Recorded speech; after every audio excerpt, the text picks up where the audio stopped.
Então, beleza, eu tava nessa onda, né, de vou fazer um produto digital.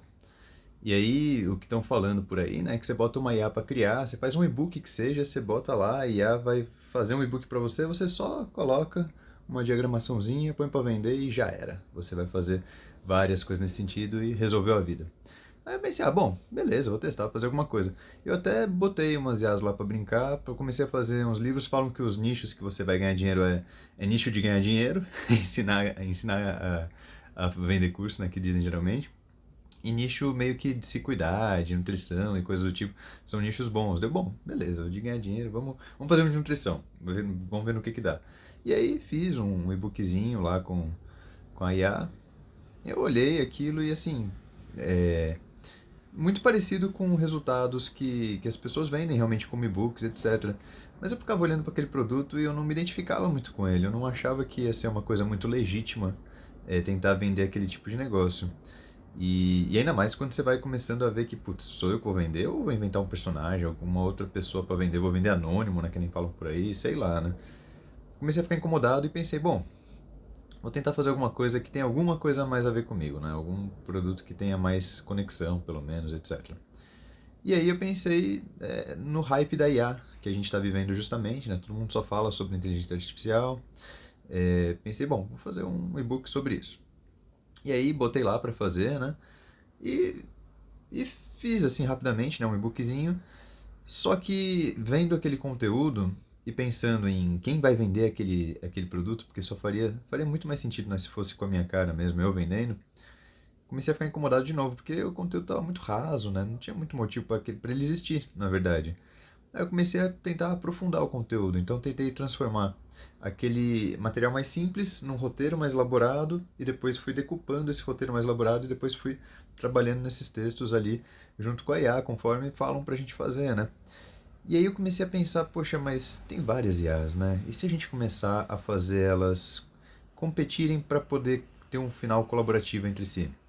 Então o que eu comecei a fazer foi pegar um capítulo, eu fiz versões do livro, né? Quando eu achei que estava num ponto minimamente maduro, eu fui jogando essas versões para uma outra IA criticar. Então uma escreveu, né? E eu fui lapidando ali com ela. E eu joguei para outra criticar. E a outra, é lógico, ela avacalhou a IA inicial e falou: não, isso aqui tá errado, isso aqui tá melhor, isso aqui tá pior. Isso aqui... Aí eu peguei todas aquelas críticas e joguei para a IA inicial e falei: olha lá, ó, a IA daqui falou que você errou nesses pontos. O que você vai fazer? E aí a IA avaliava: realmente, aqui pode estar melhor, aqui não sei o que lá, aqui eu come bola, não sei o que lá. Melhorava o capítulo. E eu fui fazendo esses loopings entre as IAs para poder fazer a adaptação do capítulo. Até elas não terem muito mais o que falar uma sobre a outra. Ou o que elas falarem serem pontos que eu não concordava tanto, que eu mantinha como estava, ou coisas que eu tinha feito diferente mesmo. Então eu cheguei numa outra versão muito mais robusta, e aquilo começou a ter cara de um conteúdo um pouco mais relevante. Eu pensei, bom, vou então jogar uma terceira IA aí nessa roda, né, nesse ciclo iterativo. E aí eu joguei para a terceira IA e eu fui fazendo a mesma coisa. A terceira palpitava, jogava para a segunda palpitava, jogava para a primeira, e eu fui fazendo um ciclo iterativo das próprias IAs, refinando esse conteúdo. Quando elas paravam de discordar, de se criticar, aí eu entrava nesse looping da iteração. Então eu comecei a cada vez mais a me afastar do loop inicial, desse ciclo iterativo inicial, e fui participando só do mais elaborado, quando todas elas já tinham parado ali de achar brechas e melhorias, etc. E sempre assim, quando tinha discordância, eu levava o ponto para outra avaliar, né? Então elas iam conseguindo avaliar, colocar peso nessas discordâncias. Aí entrava um ciclo humano no final e fui chegando num material que, poxa, passou de 300 páginas ali do Word e eu olhei aquilo e falei, putz, não é mais um e-bookzinho, não é mais um produto simples. Tá inclusive um material de bastante assim profundidade, etc. E aí, bom, primeiro o mote, né? Sobre o que fala, né? Fiquei falando sobre o processo, mas sobre o que eu estava falando. Existe um entendimento no mercado sobre engenharia de prompt ser o nome da função, da atividade de refinamento de prompt. E não é só isso que um engenheiro de prompt faz, mas grande parte do dia a dia de quem vai trabalhar com IA, com prompt, etc., vai ser sobre como você escrever o melhor prompt para conseguir o melhor resultado em determinados contextos, determinadas situações, determinadas limitantes e cenários que vão evoluindo e mudando, etc. E isso, assim, eu trabalho há muito tempo como designer, designer de experiência. Isso tem muito mais a ver, soa, não que seja uma verdade, né, mas me soa muito mais um trabalho de lapidação de experiência do que necessariamente um trabalho tão técnico de calibragem apenas. Sem contar que os modelos de linguagem, né, os LLM são grandes modelos de linguagem. Esses modelos de linguagem, eles mexem com língua, né, com linguagem, e não necessariamente uma coisa tão técnica quanto um viés que um engenheiro de prompt costuma ter. Então, eu comecei a ter um incômodo lá atrás sobre por que a gente fala em engenharia de prompt, mas a gente não fala em designer de prompt? Por que a gente não fala em design de prompt? E aí esse é um incômodo que eu levei para a IA desenvolver, né? Então eu peguei lá esse tema, uma descrição breve desse tema, e é isso que foi desenvolvendo. E quais são as disciplinas que seria legal a gente abordar nesse livro, né? Quais são as principais problemáticas que seria legal? Fui lá dando o roteiro dele todo, né? E fazendo todo esse ciclo que eu estava descrevendo agora. E aí, quando chegou nesse momento em que estava muito aprofundado, eu parei. Eu parei porque eu fiquei na dúvida assim, o que eu vou fazer agora? Eu lanço um e-bookzinho, eu lanço um livro, eu transformo isso num curso, o que eu faço? E aí, na dúvida, veio uma ideia meio esquisita, que eu não vi fazerem, e não sei se isso é bom ou é ruim, mas não vi fazerem e resolvi testar.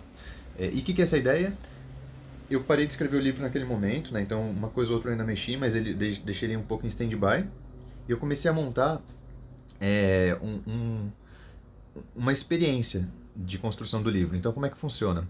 Eu subi numa plataforma o começo do livro, os 5 primeiros capítulos, que são a parte mais ali de entendimento, de ambientação, etc. E, e a cada X tempo é liberado um capítulo novo para a pessoa. Então a pessoa ela não tem acesso direto ao livro completo. Ela tem acesso ao começo do livro e depois liberações parciais. Só que a pessoa também pode contribuir para isso. Então ela pode dar feedback, deixar o que ela achou, o que ela está gostando, o que ela sentiu falta, etc. Participar de encontros ao vivo sobre isso. Participar de comunidade no WhatsApp, mensagens, para a gente trocar ideia sobre isso também, com o pessoal que está ali mais nessa leitura crítica. E ajudar na construção final. Quando o livro ficar pronto, todo mundo que está participando recebe o livro pronto, e aí eu vou lançar o livro de verdade, vou colocar ele para vender na íntegra, do jeito normal, tradicional. Mas enquanto isso, as pessoas vão ajudando a sentir qual que é o caminho que o livro deveria tomar, como para que lado que ele pode enriquecer mais, né, etc. E vão ter acesso ao conteúdo previamente. Então, é uma experiência. Então, estou chamando isso de uma experiência beta, que tem os leitores beta, né? Então, essa experiência beta de você participar da construção de um livro, acompanhar, se não quiser ser tão ativo, não quiser se expor muito, você pode só também ir lendo as coisas, ir olhando, vendo os encontros ao vivo que tiver. Não vão ser muitos, vão ser poucos, né? Mas essa experiência beta, e depois vai ser lançado esse livro. Eu imagino que segunda metade do ano o livro está lançado, e provavelmente, ou grande chance de ser um pouco antes disso até. Mas logo menos vou retomar com mais afinco o processo de escrita do livro. E é interessante porque o core dele, eu vi que ele permanece muito atual.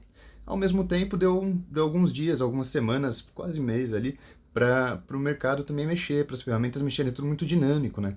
Então é muito desafiador. Isso até foi uma das coisas que me motivou ao que eu faço, né, com esse livro em andamento. Vou botar gente junto para acompanhar, porque acho que vai ser rico para todo mundo um pouco desse processo. Então é isso. Isso de verdade não vai se repetir de novo, porque não é um curso, não é um produto estático, é um produto em desenvolvimento. Então esse produto em desenvolvimento ele só acontece agora. Se você tiver achado interessante, achar que pode agregar para você, te convido para participar junto também. Valeu?